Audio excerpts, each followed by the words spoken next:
Tombs are unquestionably one of the most fascinating discoveries which can be made within archaeology. The burial location of lost kings and emperors, due to the legacy and prestige of the individual. Locating the burial site of remains is incredibly historically important.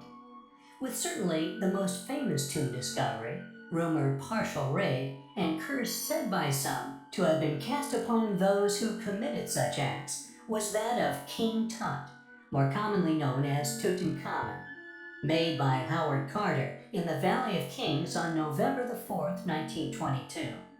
He located the unlooted tomb containing arguably the most famous historical figure and his accompanying artifacts ever found on Earth, the king's remains and his glorious solid gold jewel-encrusted death mask.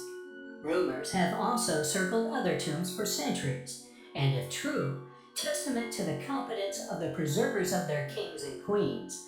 Many have claimed that when opened, for a few short astonishing moments, the individuals seemed to have only just died, or in some cases appeared so well preserved as to still be alive. Also claimed to have decayed in the air before the discoverer's eyes. This reported worldwide from England to Antarctica, yet physical documentation of such phenomenon remains lacking. Yet, I digress. The following item of interest, if publicly exposed, could possibly be just as historically important. Recently discovered within Inner Mongolia, a sparsely populated yet enormous span of terrain, this find, quietly studied and interestingly, although clearly of an incredibly curious form, was photographed very little. A typical symptom we often encounter when a find is made which includes civilian assistance. Yet these civilians, once the controversy that a find may create is recognized by the powers that be, are soon notified their services are no longer needed, and details of its discovery confidential.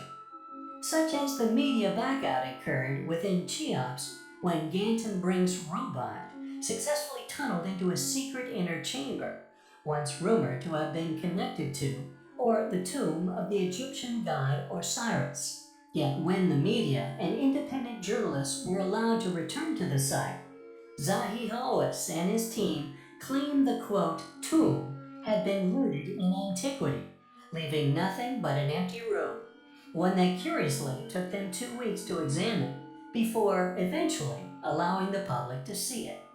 This find, in many ways, is no different in terms of the apparent media blackout which has descended upon the tomb's occupant, is incredibly familiar.